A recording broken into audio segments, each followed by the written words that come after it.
Maintenant, il faut nous écouter. Parce que là, on en a gros. On en a gros.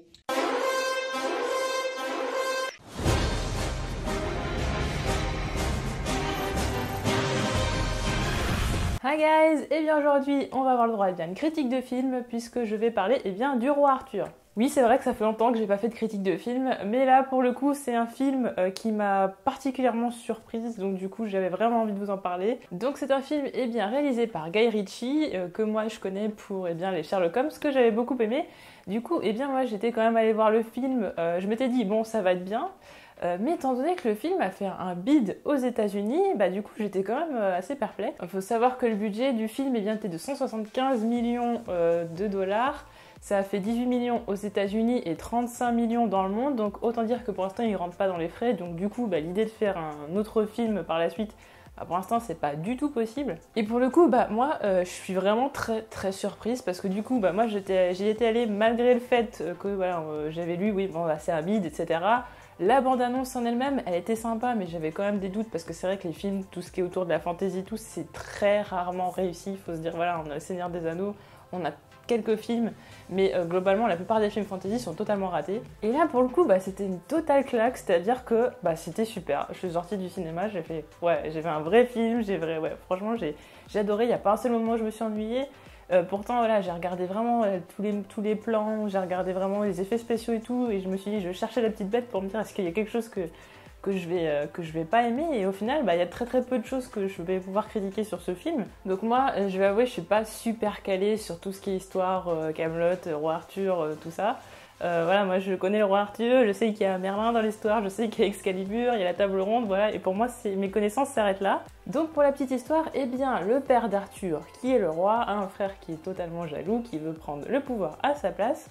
Pour cela, il va utiliser l'aide d'une créature mystique qui va lui conférer des pouvoirs obscurs, mais pour avoir ces pouvoirs, il doit sacrifier des personnes qu'il aime.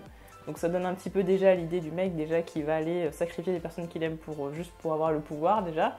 Donc suite à un tas d'événements, Arthur va s'échapper et va se retrouver à grandir dans la rue. Et un jour, par un heureux hasard, il va retrouver Excalibur et il va l'extraire du rocher. Et c'est là que ça va commencer à être les problèmes, puisque le roi qui est en place ne va absolument pas le laisser tranquille, puisque Arthur a maintenant la légitimité de devenir roi. Donc oui, le scénario, ça casse pas trois pattes à un canard, on va pas se mentir, mais c'est simple, efficace, et pour le coup, en fait, on n'a pas besoin de rajouter des choses superflues, parce que la réalisation est déjà très très bonne. Rajouter des situations qui n'existent pas, des personnages qui n'existent pas ou autre, c'était pas forcément nécessaire, et du coup, ce qui fait que c'est quelque chose de simple, compréhensible, propre, très très beau, et ça me va parfaitement comme ça. Moi, ce que j'ai bien aimé, en fait, c'est vraiment le rythme du film. C'est-à-dire qu'on a des moments où c'est très, c'est beaucoup de cuts, ça a des événements qui se passent à la suite les uns des autres, avec des gros plans, avec des dialogues qui vont vraiment faire le lien avec les scènes qui se passent, parce que si on voit juste des cuts, on va pas trop comprendre. Par exemple, il y a une des premières scènes dans laquelle on a un des culottes noirs qui va aller voir Arthur, puisqu'en fait Arthur a un petit peu, il est bagarreur, très clairement, il se met quand même dans des histoires un petit peu louches. Et donc il s'est passé une altercation avec certaines personnes. Donc le culotte noir va arriver et va lui demander des comptes. Et là, Arthur et sa bande de potes va tout simplement expliquer la situation.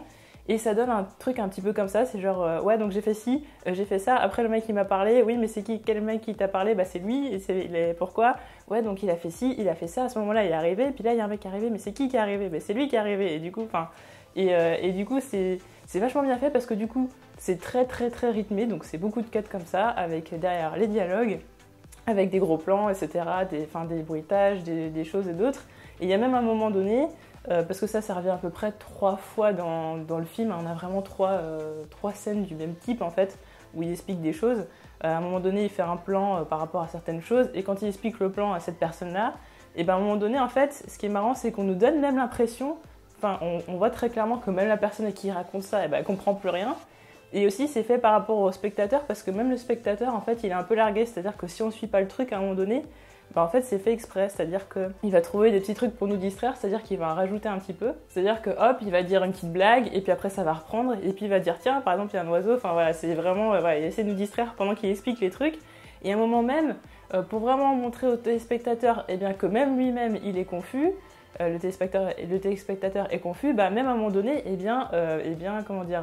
par exemple, on a Arthur qui parle à la place de la personne à qui il est censé parler. Donc du coup, ça mélange un peu les trucs et c'est sympa parce que du coup, on se retrouve avec quelque chose de totalement décalé.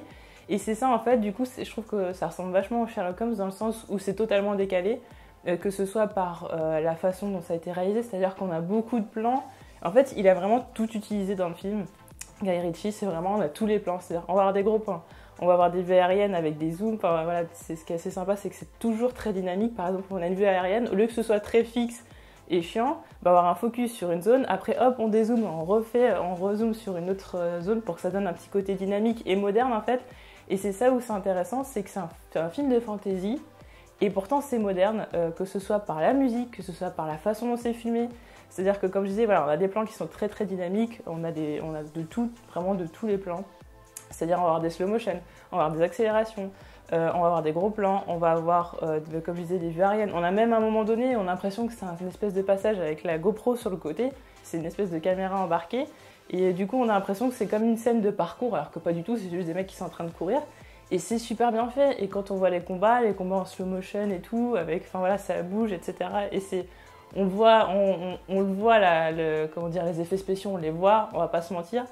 Mais du coup, ça passe plutôt bien parce que ça rentre vraiment totalement dans le cadre un peu décalé du film. Et la musique aide beaucoup à tout ça. Donc la musique a été composée par Daniel Pemberton, que Guy Ritchie connaît puisqu'il a fait Agents très spéciaux avec lui. Et en fait, la musique, ça me fait penser à Assassin's Creed dans ce sens-là, parce qu'Assassin's Creed, c'était beaucoup de percussions.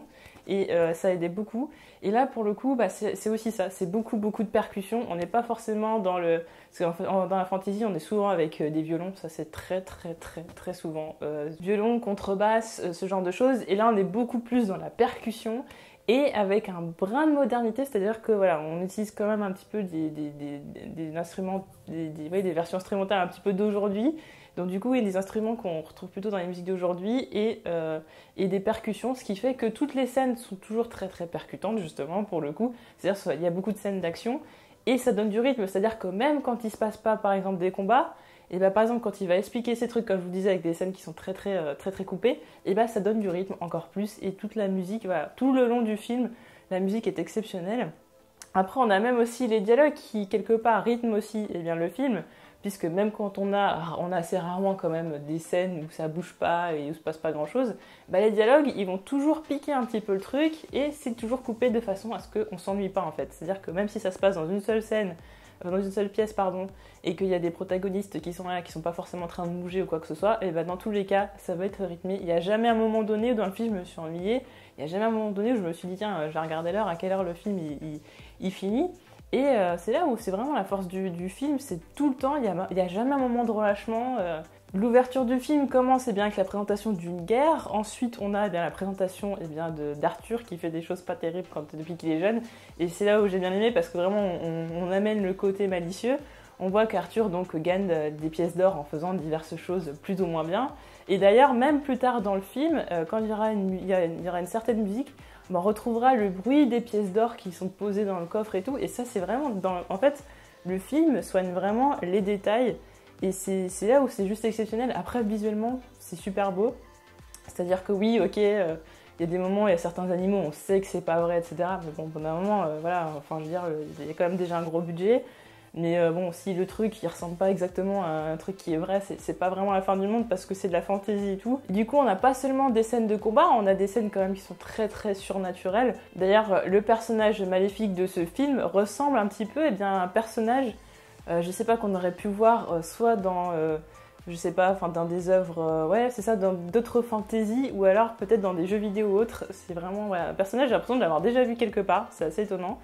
Mais du coup on voit qu'il y a vraiment une inspiration de tout en fait. Je pense qu'il y a vraiment une inspiration dans les jeux vidéo, une inspiration qui est très moderne. Et en l'occurrence, par exemple, ça se ressent en fait qu'on veut vraiment transposer le moderne dans cette époque arthurienne.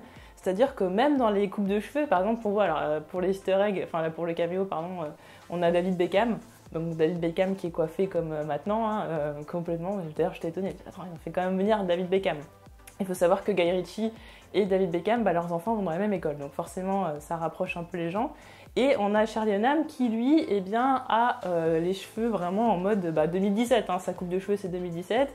Sa démarche c'est oui je sors de la cité et tout ça, voilà je commence à réussir dans ma vie, je caricature un peu, mais c'est à peu près ça. C'est-à-dire que voilà, on n'est pas dans un mec qui a les cheveux longs parce que voilà c'est à l'ancienne et tout, c'est Moyen-Âge, avec des fringues totalement Moyen-Âge, non, c'est quand même très moderne et c'est comme Sherlock Holmes, voilà, on transpose des choses modernes dans cette époque arthurienne, et c'est ça qui est vraiment top, c'est-à-dire qu'on se dit pas c'est une incohérence, parce que tout est bien fait, tout est fait dans le détail, c'est fait aussi avec humour, parce que les dialogues je trouve sont très très bons, c'est-à-dire qu'il y a vraiment un échange, un échange de balles entre les personnages. Après voilà, on va pas se mentir, il y a beaucoup de personnages qui soit servent pas à grand chose, soit sont pas forcément très très bien exploités. Pourtant, on a un casting qui est juste de malade, on a Charlie Hunnam. Alors, Charlie Hunnam, j'avais un peu un problème avec lui parce qu'il y avait Pacific Rim. Pacific Rim, c'est un film visuellement que j'aime beaucoup, mais dans le scénario, dans le jeu d'acteur et tout, j'ai trouvé ça naze. Enfin, comme beaucoup, je pense d'ailleurs, mais voilà, c'était pas un truc de folie. Du coup, je me suis dit, bon, Charlie Hunnam, après, j'ai pas regardé Son of Anarchy, donc je pense que c'est peut-être pour ça. Après, je vois Djimon Hounsou. Je vois, ouais, Djimon Hounsou, ouais, quand même, c'est de l'acteur et tout, enfin, sachant qu'il y avait quand même Idriss Elba qui avait refusé le rôle. Enfin, il y a pas mal de trucs avec le film parce que le film a été reporté de 10 mois. Il y a des acteurs qui sont partis et tout, mais bon, on arrive quand même à voir Djimon Hounsou. On a Eric Bana, alors Eric Bana qui est juste monumental dans ce film. Dommage qu'on ne le voit pas plus. J'ai vu dans le trailer, je me suis dit, je m'attendais à le voir longtemps. Bon, je spoil pas parce que de toute façon c'est synopsis. Mais voilà, Eric Bana juste exceptionnel quoi. Après, on a vraiment des acteurs de malade. On a aussi celui qui joue dans Game of Thrones, qui joue Littlefinger. Donc là, je me dis. Encore une fois, bingo film de fantasy, c'est-à-dire que dans le bingo du film de fantasy, on a toujours un acteur de Game of Thrones. Donc on va avoir, par exemple, on va avoir le 7e fils, on avait Kit Harington. Après bon, on avait d'autres sortes de films, c'est-à-dire X-Men, on avait Peter Dinklage. Dans Pompéi, on avait encore Kit Harington. Je me suis dit, voilà, on va encore avoir un acteur qui va pas faire long feu ou quoi que ce soit. Au final, on a 2 acteurs de Game of Thrones, dont un qui fait plus de 5 minutes. Donc je suis contente. Donc les 2 acteurs de Game of Thrones, ce sont Aidan Gillen et l'autre, je me souviens plus trop de son nom, c'est Michael McElhatton. Donc il y en a un qui joue Peter Baelish, donc Littlefinger, et l'autre qui joue Lord Bolton. Donc ouais, il y a des acteurs de Game of Thrones, dont un qui dure plus de 5 minutes, donc ça fait plaisir pour une fois. Et je me suis dit, voilà, je vais attendre encore un tout petit rôle qu'on met comme ça, parce que voilà, on a l'habitude dans les grosses séries télé, quand on a des acteurs qui viennent dans des films, comme on a d'ailleurs Norman Reedus dans le film, comment ça s'appelle, numéro 9, quelque chose comme ça, je sais plus comment il s'appelle ce film, enfin bref. Voilà, à chaque fois on nous met un gros acteur de série pour nous faire regarder, attention, voilà, on a un petit easter egg pour vous, un petit caméo, ça fait plaisir et tout. Et au final, on regarde le film, on dit mais pourquoi je suis allée le voir? Parce qu'au final, le mec que j'ai envie de voir en dessus pendant tout le film, il est pas là. On a vraiment une équipe qui est très sympa, chacun est un petit peu différent et apporte son petit truc, un échange de balles. Maintenant, voilà, les personnages sont pas super développés, c'est-à-dire qu'il y en a, on sait même pas d'où ils sortent, on sait même pas trop ce qu'ils savent faire. On apprend, voilà, ils ont plus ou moins des talents, mais il y en a, à la fin du film, on se dit, bah ouais, mais en fait, lui, il servait à quoi? Après, par exemple, alors, sans spoiler, on a Sir Perceval. Sir Perceval, on l'a vu... à la fin du film, on dit, mais c'était Sir Perceval, c'était lui, en fait, c'était le mec, là? Parce que moi, je croyais que c'était l'autre, en fait. Ou je sais même pas si, en fait, il était dans le film. C'est ça, en fait, il y a des personnages... on sait pas s'ils vont être importants, s'ils vont pas l'être, et à la fin du film on fait ouais, au final lui il était important, lui là il était pas, et dans le film ça se ressent pas, et c'est là où je trouve qu'il y a un petit peu d'incohérence, c'est-à-dire qu'on a Arthur, c'est Arthur, voilà, après on a Béliver, on a Gresse-Doigt, on a, après ils ont des noms assez sympas, il y a, comment ça s'appelle, Fesse d'huître, Bâton mouillé, et après les autres, alors que pourtant ils sont plus ou moins importants quand même dans l'histoire, on a la mage qui elle, et c'est là où j'ai trouvé intéressant, c'est qu'on n'est pas tombé dans... la romance à 2 francs, etc. Et là, je me suis dit, pas de truc superflu. Les romances et tout, on les voit 36 fois dans les films de fantasy. C'est toujours la même chose. Au début, c'est chien et chat, nanana. Et puis après, voilà, ça verse des larmes, ça a peur pour la survie, nanana. Non, on n'a pas de trucs comme ça, voilà. Donc on a la mage qui a un caractère assez trempé, qui arrive à utiliser les animaux pour faire ce qu'elle a envie de faire, tout simplement. Donc du coup, ça donne lieu à des scènes qui sont très sympas, visuellement, qui sont intéressantes. C'est vraiment le seul gros personnage féminin du film. Et pour le coup, ça m'a pas dérangé. C'est-à-dire que voilà, on n'a pas besoin forcément d'une parité. On n'a pas besoin de romance, de trucs de malade, voilà, enfin franchement voilà, ça suffisait. Et pour parler eh bien, de Jude Law, qui est eh bien, le gros vilain de l'histoire, bah, c'est un très très bon vilain.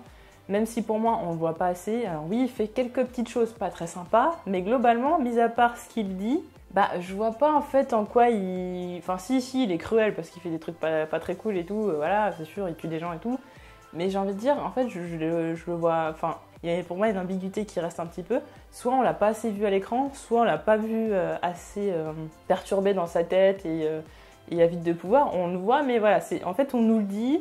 Et techniquement, en fait, je le vois pas en fait dans le film. Je saurais pas vous expliquer. C'est-à-dire que si lui le dit pas, bah je m'en suis pas vraiment rendu compte. C'est un petit peu bizarre. Par contre, voilà, c'est un méchant qui est très très charismatique. Visuellement, voilà, il y a vraiment une scène. Voilà, il arrive devant la foule et tout, il passe la main comme ça, et puis tous les gens s'agenouillent. Et je trouve ça, voilà, c'est une scène qui est très très, c'est quand même une belle scène. Donc ouais, ça donne un très bon méchant. Je suis un peu par la suite déçue de comment ça se passe entre Arthur et lui. Je m'attendais un petit peu plus de péripéties ou autre. Voilà, mais je vais pas rentrer en détail. Je vais pas spoiler. C'est vrai que voilà, c'est le genre d'histoire qu'on a déjà vu. Oui, le frère il est jaloux de celui qui est au pouvoir, il veut récupérer le pouvoir, mais bon, tiens, on sait qu'il a un fils, et puis du coup, le fils un jour il peut monter sur le trône. Oui, on l'a déjà vu, ça on connaît, etc. Donc oui, quelque part, on aurait pu un petit peu modifier la chose. Je sais pas comment, c'est vrai. Bah, mais voilà, comme je disais, il n'y a pas de superflu. Et la chose est plutôt bien amenée parce qu'au final, eh bien, le fait que Arthur a grandi dans la rue, eh bien, ça lui a pris vraiment à être plus rusé que les autres. Vraiment, c'est comme il dit, d'ailleurs, c'est quelqu'un qui parle beaucoup. Et au final, il a quand même beaucoup de bagou et les gens l'écoutent. C'est quand même quelqu'un qui est devenu très charismatique alors qu'il ne savait même pas que techniquement il était roi. Et par contre, voilà, c'est le truc qui m'amène à la fin. Au final, le mec, il a tout un tas de conseillers. Et au final, c'est lui qui décide de ce qui va se passer. Enfin voilà, techniquement, en fait, il a besoin de tout le monde parce que de toute façon, il peut pas être tout seul à combattre, etc. Mais en fait, limite, c'est lui qui décide de tout et qui fait un peu comme il veut. Donc, s'il décide que ça se passe pas comme ça se passe pas comme ça. S'il décide que ça se passe comme ça, bah, peu importe ce que les autres disent, c'est pareil. Donc, c'est là où c'est dommage. Voilà, au niveau des personnages secondaires, il y a un petit problème à ce niveau-là. C'est pas assez équilibré. Voilà, à part le personnage là, de l'acteur Aiden Gillian qui voilà, on apprend qu'il a un skill particulier. Bah, les autres, voilà, ouais, ok, vous êtes là, vous, c'est cool, bah voilà, vous êtes marrant dans les dialogues et stop, quoi. Donc, un film que je vous conseille vraiment beaucoup. C'est-à-dire que là, pour le coup, tout le bashing, c'est même pas, en fait, il n'y a même pas de bashing, c'est ça que je n'arrive pas à comprendre. C'est que le film fait un bide, mais il n'y a pas de bashing, c'est-à-dire que j'ai pas vu spécialement que les critiques étaient vraiment en mode oh là là, c'est le pire film de l'année, je sais pas. Et là pour le coup, voilà, je comprends pas pourquoi ça fait un bide aux États-Unis, vraiment. Et ce qui m'embête, c'est que maintenant ça fait un bide aux États-Unis et forcément, ça risque de faire un bide aussi dans le monde, hein, c'est forcément, voilà, c'est l'effet papillon. Et du coup, je me dis, ouais, mais déjà, on n'a pas énormément de films de fantasy bien, je dis, parce que des films on a des films genre Mystica ou je sais pas quoi, il y a des films, voilà, Le Roi Scorpion 2, 3, voilà, on a des films de merde, des téléfilms, pour moi ce sont des téléfilms, hein, c'est même pas des films. Et du coup je me dis même, voilà, à chaque fois qu'il y a un réalisateur qui va avoir tenté de faire un film de fantasy, bah, c'est vrai, mais attendez, le Roi Arthur, ça a pas fait des masses de trucs, et je pense que le problème vient aussi du fait qu'on a des séries, des très très très bonnes séries de fantasy entre guillemets, d'époque ou ce genre de choses, c'est-à-dire qu'on va avoir Game of Thrones, on va avoir Viking, et du coup, c'est vrai qu'on n'a pas besoin d'aller au cinéma pour voir très très bonnes choses, mais voilà, faut à un moment donné, il faut se lever ses fesses, il faut aller au cinéma, et puis il faut aller voir des films qui valent le coup, parce que c'est vrai que moi, depuis Le Seigneur des Anneaux, j'avais pas vu de bons films comme ça, et je me dis, voilà, ça fait un bide, et du coup, je me dis, pas avant très longtemps, je reverrai un bon film de fantasy, et je trouve ça dommage, donc c'est pour ça vraiment, je vous encourage à le voir, et d'aller vous faire votre propre avis, et je pense que voilà, c'est vraiment une bonne surprise. Voilà, on passe vraiment un bon moment, il y a des moments où on rigole et tout. Voilà, c'est sympa. Comme je disais, visuellement, c'est très beau. Franchement, il y a toutes les scènes de surnaturel, toutes les scènes provoquées par le mage. Même visuellement, quand on voit le château et tout ça, tout est extraordinaire. Même les scènes où Arthur utilise Excalibur, c'est réussi. C'est vraiment très très beau. C'est sombre et c'est magique, c'est vraiment, c'est top. Et voilà, je m'attendais à un truc un peu kitsch avec Excalibur et tout, comme on voyait dans les films ou les dessins animés ou autres. Et en fait, non, c'est vraiment bien. C'est pas du tout kitsch. Et ouais, c'est vrai que pourtant, moi je me suis dit, l'histoire d'Arthur et tout, ça fait pas rêver. Pour moi, ça faisait pas rêver, c'était pas quelque chose que j'ai envie de voir. Il y avait le film Le Roi Arthur déjà, ouais, c'était ça, Le Roi Arthur, hein. Il y a quelques années, c'était c'était sans plus, c'était pas extraordinaire. Et je me suis dit, bon, bah voilà, je m'attends pas à grand chose. Et non, enfin là, on oublie carrément le film d'avant. Et on dit, non, là, c'est vraiment le film de référence pour cette histoire. Et voilà, en tout cas, je sais pas ce que je pourrais vous rajouter d'autre parce que sinon, ça va durer une éternité ma vidéo. Mais en tout cas, allez le voir, c'est vraiment un bon film. Les musiques, vraiment, je sais pas, achetez-vous la VOST, enfin, je sais pas comment on dit, l'OST, pardon. L'OST, parce que franchement, la bande son est vraiment top. Vraiment, vraiment. Franchement, je suis férue de musique de film et pour le coup, je sais que je vais me faire une petite playlist le roi Arthur parce que les musiques sont top. Même à la fin, voilà, on a une musique qui est moderne et tout. Et ça colle totalement. Donc ouais, c'est un univers cohérent. C'est vraiment un film dynamique, entraînant et je vois pas comment on peut ressortir du cinéma sans avoir aimé ça. Donc voilà, allez le voir et dites-moi en commentaire pour ceux qui l'ont vu ce que vous en avez pensé. Ceux qui iront le voir, dites-moi quand vous l'aurez vu, voilà ce que vous avez pensé aussi. Et puis dites-moi aussi si ça vous donne envie d'aller le voir, hein, tout simplement. Et puis on se retrouve très vite dans d'autres vidéos. Salut!